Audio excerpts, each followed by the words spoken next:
estarmos aqui mais uma vez.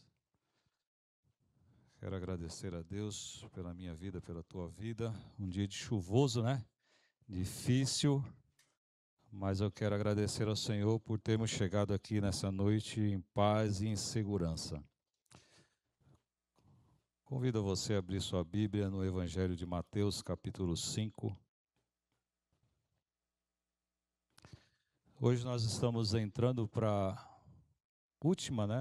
última mensagem sobre as bem-aventuranças.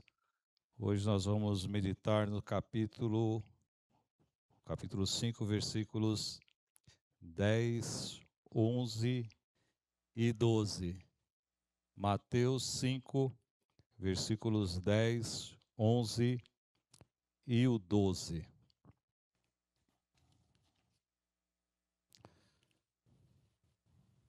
Todos acharam?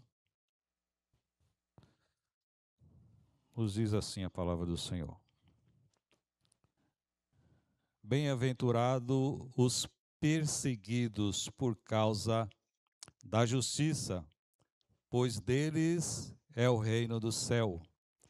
Bem-aventurados sois quando vos insultarem, perseguirem e, mentindo, disserem todo mal contra vós, por minha causa. Alegrai-vos e exultai, pois a vossa recompensa no céu é grande, porque assim perseguiram os profetas que vieram antes de vós. Irmãos, esses 3 versículos encerram, esse texto dessa primeira parte do Evangelho de Mateus, e a gente já de cara, a gente já fica pensando sobre esses 3 versículos, porque Jesus fala que bem-aventurados são coisas que não são muito agradáveis, coisas que nos machucam, coisas que nos atingem, que nos entristecem, ser perseguido, injuriado, injustiçado, São coisas que são totalmente contrário ao que a gente gosta, ao que o ser humano gosta, ao que nos apraz. Mas nós vamos entender um pouquinho aqui nessa noite sobre o que Jesus quer nos passar sobre esses 3 versículos. Irmãos, durante esses dias eu estava meditando, lógico, estudando para poder falar aqui, conversar com vocês aqui nessa noite. E eu passei por alguns pesquisadores, alguns teólogos, alguns comentários bíblicos, como Bacon, Berkeley, Champlin, Matthew Henry, Moody, Bruce, Shedd, Wesley, Wisby e alguns outros. E dentre esses comentários bíblicos, eu achei mais interessante o de Berkeley. E aqui nessa noite eu trouxe algumas observações que ele fez. Não vou falar as palavras deles, mas algum direcionamento de Berkeley aqui para nós essas noites, para a gente poder caminhar e ficar mais fácil, jogar mais luz sobre o nosso texto aqui. Nas palavras do Sermão do Monte, Jesus, a gente precisa entender que Jesus ele estava abrindo o seu coração aos seus discípulos. Jesus estava revelando, confessando, comunicando o mais profundo do seu pensamento, do seu coração aos seus discípulos. O Sermão da Montanha é um resumo dos ensinos que Jesus costumava transmitir aos seus seguidores mais íntimos, aqueles mais próximos, aqueles mais chegados. É a concentração de muitas horas de comunhão entre os discípulos e o seu mestre. Alguns deles chamam, classificam, colocam o título também no Sermão do Monte de a ordenação dos 12, o chamado, a convocação dos 12 discípulos. Alguns chamam o Sermão do Monte de Manifesto do Rei. Jesus está falando sobre o seu reinado. Ou a Carta Magna do Reino, ou o Compêndio da Doutrina de Cristo, ou a medula espinhal do cristianismo. O que sustenta, o eixo do cristianismo é o Sermão do Monte. E eu achei bem interessante isso aqui, que tem alguns que falam que o Sermão do Monte é a autobiografia de Jesus. Tudo que a gente lê aqui, tudo que a gente vê, essas bem-aventuranças, esse sofrimento, essas perseguições, essa alegria, esse comprometimento com a justiça, é Jesus falando de si próprio, expondo a intenção e os seus pensamentos aos seus discípulos. Jesus está falando da ordem do seu reino. Talvez se fosse para a gente aqui hoje, nós poderíamos chamar até de Constituição do nosso país.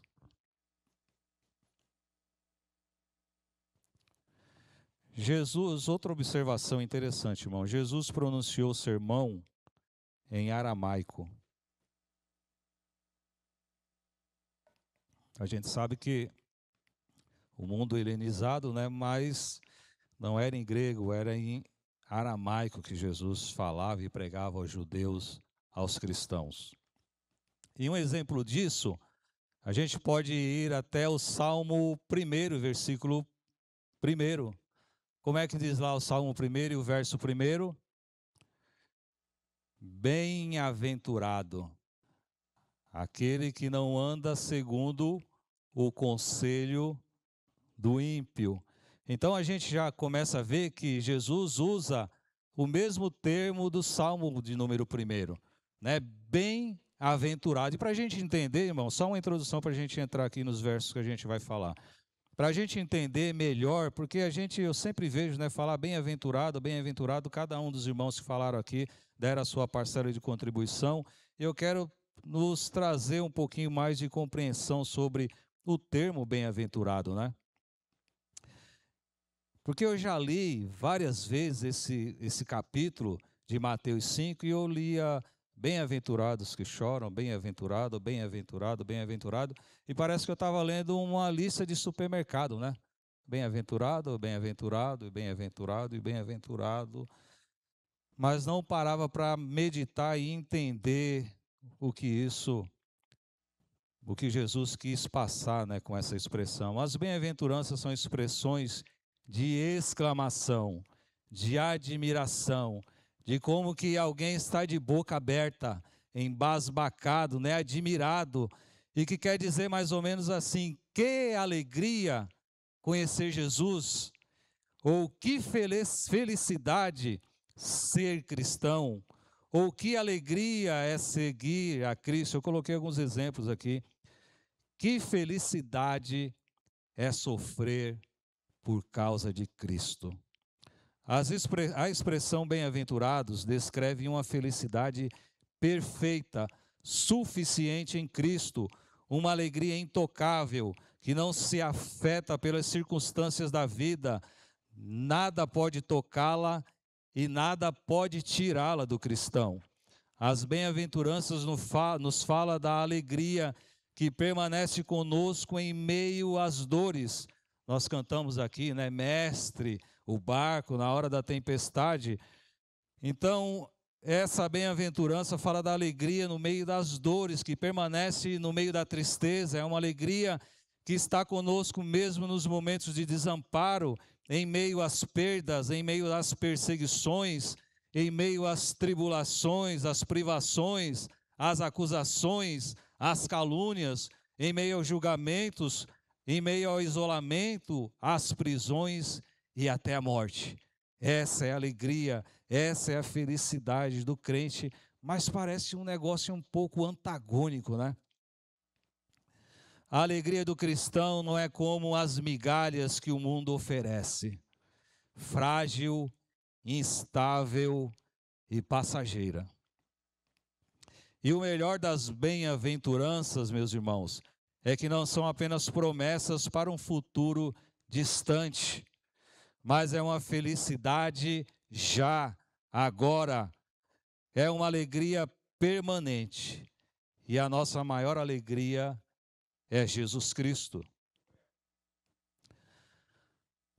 Uma das grandes qualidades de Jesus é a sua absoluta honestidade. Jesus nunca enganou ninguém. Nunca cometeu equívocos. Nunca deixou ninguém na dúvida. Mas será que é isso mesmo que ele quis dizer? Será que é isso mesmo que eu entendi? Será que Jesus está me chamando para entrar nesse barco furado mesmo?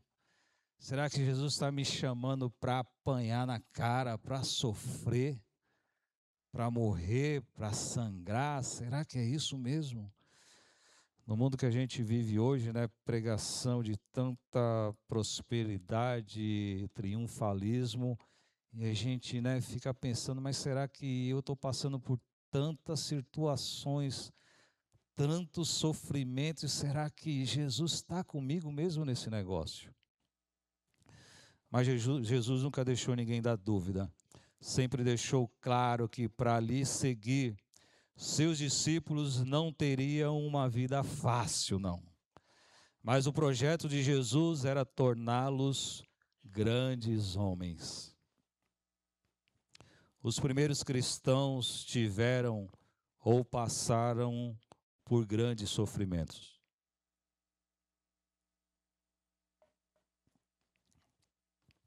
Mateus, capítulo 10, vamos ler um pouquinho para frente, Mateus capítulo 10, do versículo 34 ao 39. Veja bem, irmãos, não penseis, aqui o título é os 12 e a sua missão.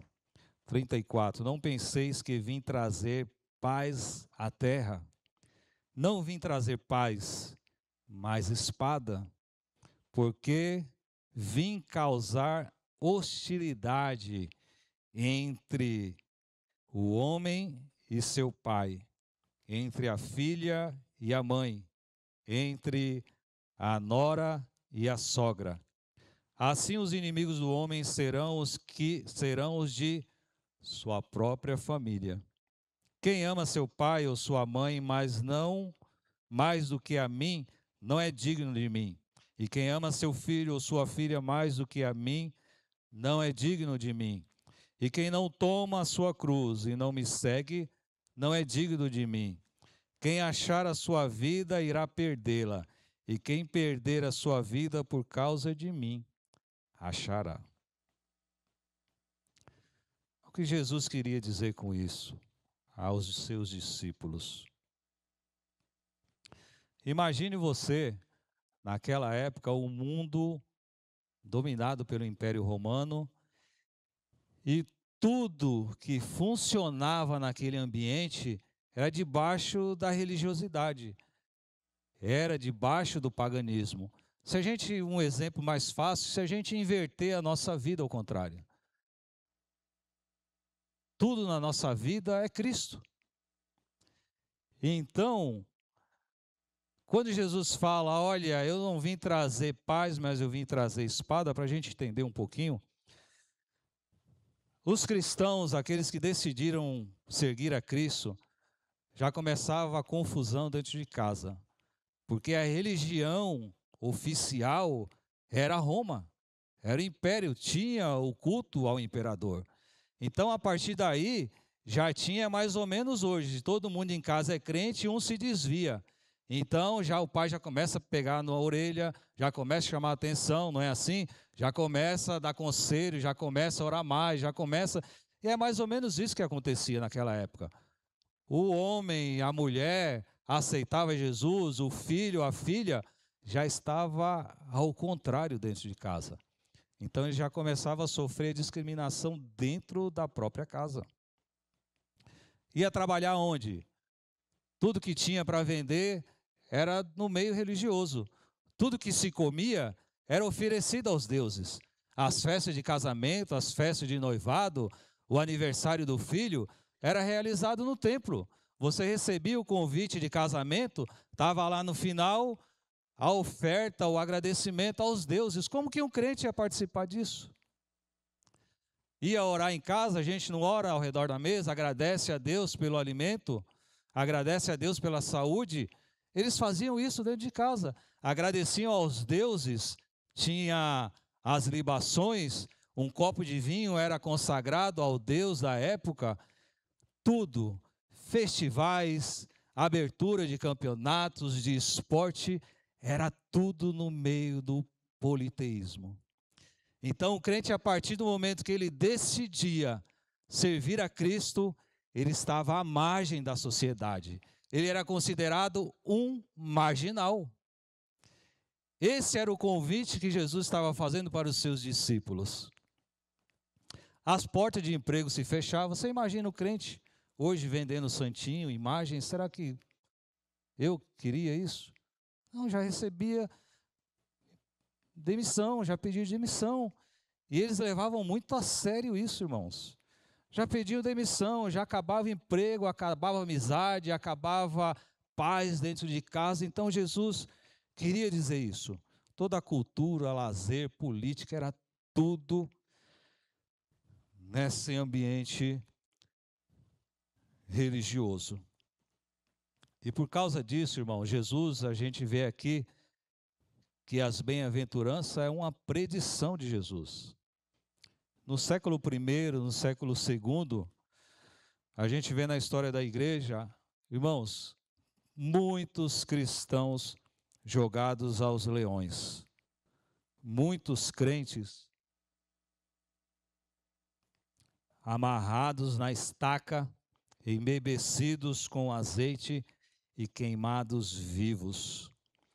Muitos lançados aos cães. Eles pegavam um animal, arrancavam a pele daquele animal que tinha acabado de matar ele, pegava aquela pele e costurava no crente. Você imagine jogar você no meio dos pitbulls. E os irmãos eram devorados pelos cães. Torturados em cavalos de madeira, queimados com ferro quente. Os caras derretiam chumbo, sabe quantos 1000 graus para derreter o chumbo? E cobria a pessoa, o crente, com chumbo fervendo. Crentes empalados com pranchas de bronze quente em brasa viva. Os caras cortavam as partes dos corpos dos cristãos e assavam na frente da pessoa. Você imagina isso? Tinham os pés e mãos queimados. E irmãos nossos tinham os seus 2 olhos arrancados. Esse era o convite de Jesus. Aí eu te pergunto, qual é o seu problema mesmo de servir a Jesus hoje? O meu? Quais são as nossas dificuldades? E aí Jesus fala no versículo que a gente leu, 10, 11 e 12, sobre calúnias e mentiras. E aí a coisa começa a apertar mais, irmãos.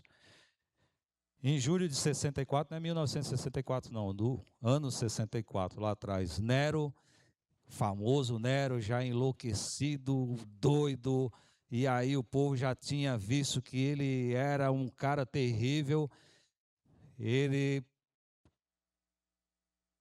queimou, acusaram ele de ter posto fogo na cidade. Para os irmãos terem uma ideia, de 14 bairros daquela cidade, 10 queimaram, foram reduzidos a cinzas. 6 dias e 7 noites a cidade queimando. E aí, dos 4 bairros que sobraram, 2 era a maioria cristão. Então, o que Nero teve? A excelente ideia. Falou, todo mundo já tem raiva desses crentes aí, eu vou colocar a culpa neles. E levantou essa calúnia aos cristãos. Mas Jesus já tinha falado isso. Por causa de mim vocês serão caluniados, vão levantar mentira a respeito de vocês. Depois de Nero veio a perseguição sobre Domiciliano, Trajano, Marco Aurélio Severo. Você já viu falar, olha, fulano de tal regime é severo, né? Lá a coisa é severa. E veio desse cara, desse imperador Severo, ele apertou mais ainda os cristãos. E vejam só,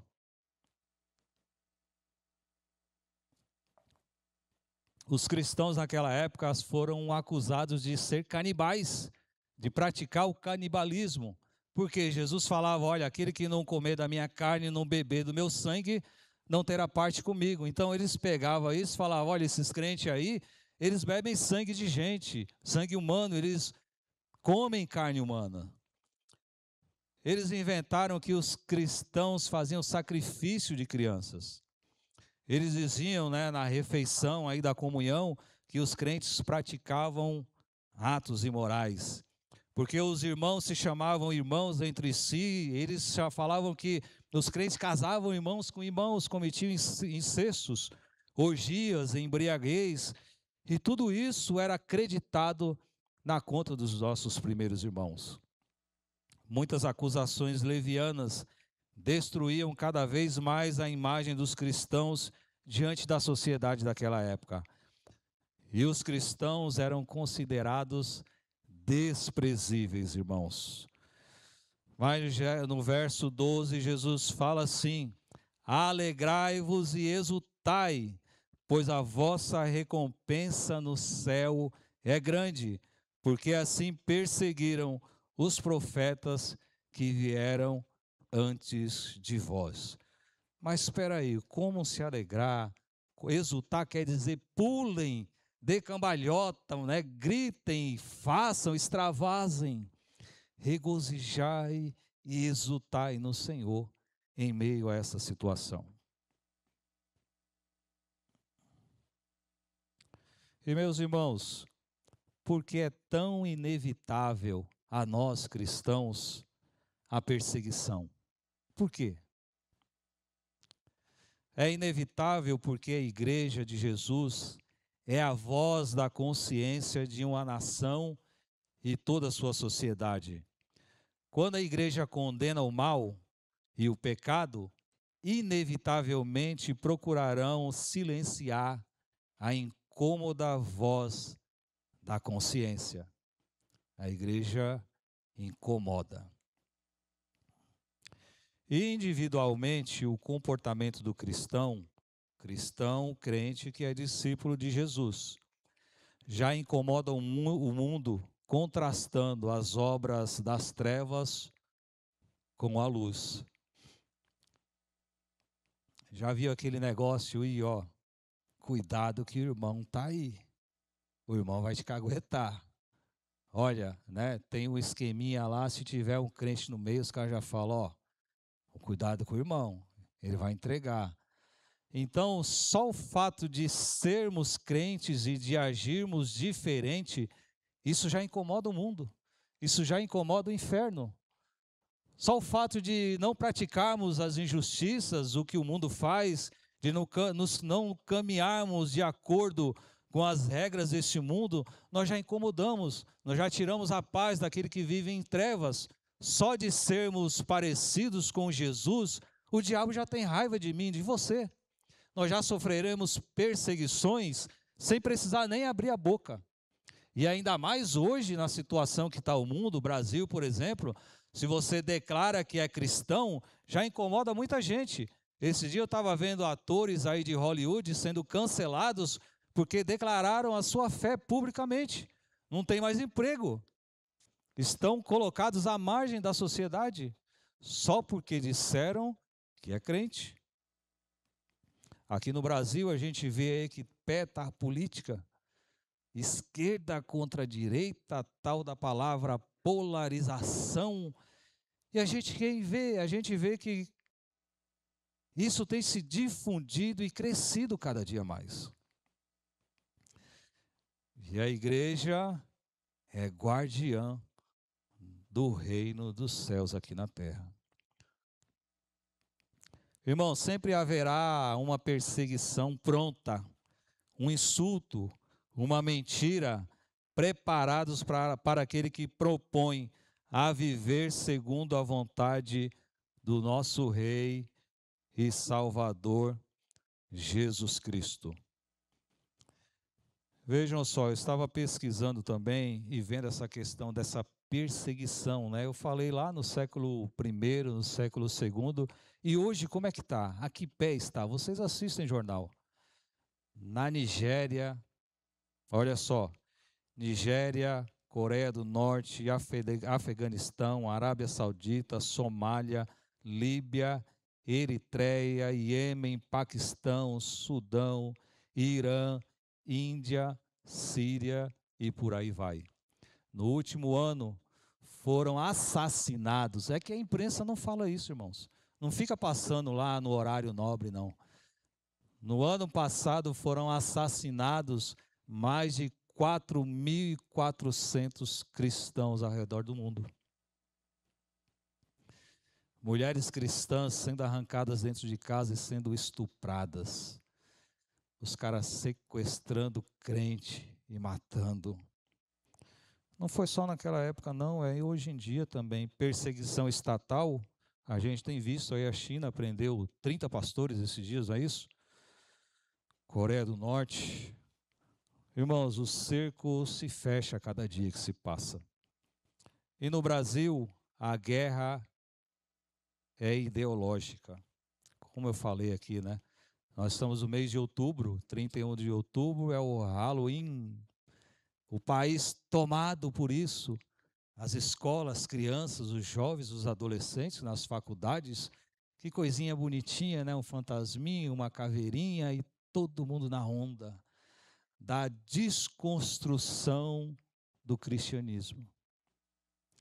Coisas sorrateiras, disfarçadas de brincadeiras e coisinhas legais, né? E por aí vai.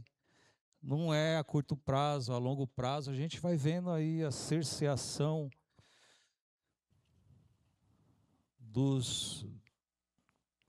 da liberdade, bloqueios, né? E mais bloqueios, a gente tem visto e acompanhado isso aqui no Brasil. E daqui mais uns anos, como é que será? Como é que vamos estar? Mas eu quero encerrar, fechar essa mensagem aqui dessa noite. Abre sua Bíblia aí junto comigo, Romanos capítulo 8, e versículo de número 31 a seguir.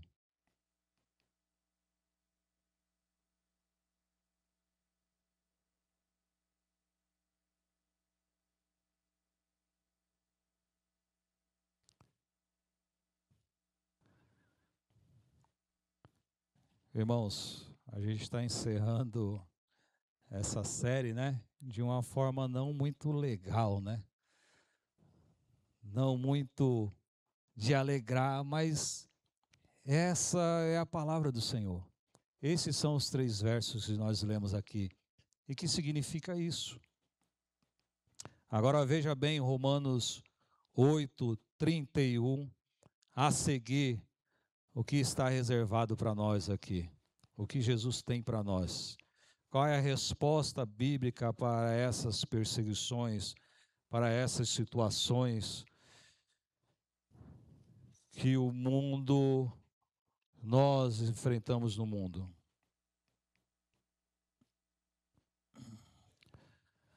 Hoje a nossa luta, irmãos, não é contra o espírito desse século, principados e potestades. Ser discípulo de Jesus sempre custou e sempre nos custará algo.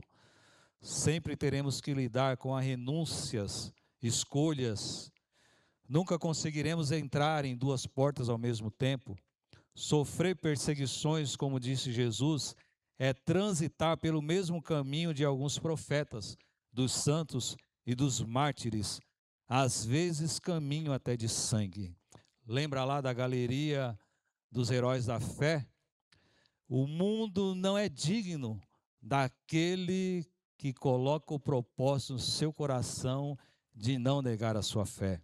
Sofrer pela justiça, preste bem atenção nisso, sofrer pela justiça é participar de uma grande e honrosa sucessão de homens e mulheres excepcionais. Viver o choque entre Cristo e o mundo é um drama que terá recompensa na eternidade. Isso não é um castigo, e sim uma glória. Regozijai-vos e exaltai no Senhor. Romanos 8, 31 a seguir. Portanto, o que poderemos dizer diante dessas coisas que acabamos de falar aqui? Se Deus é por nós, quem será contra nós?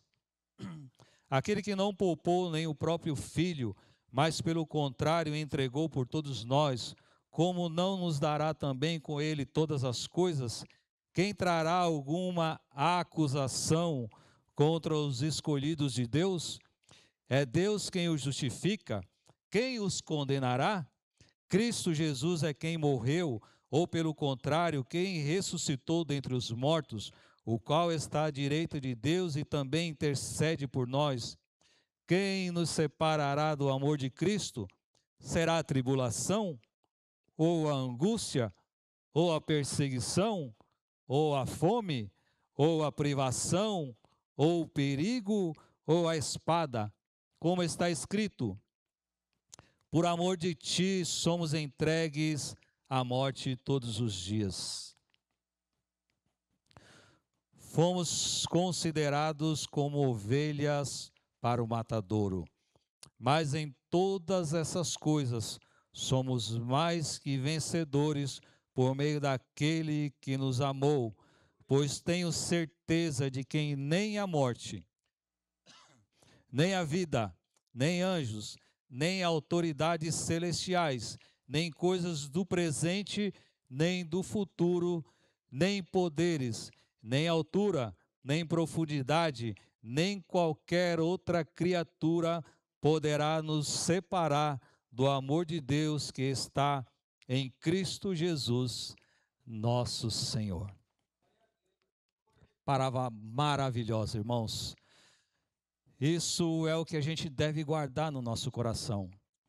Eu sei que às vezes dói, que não é fácil sofrer por amor de Cristo. Às vezes renunciamos, às vezes fazemos escolhas que a gente sabe que vai levar prejuízo.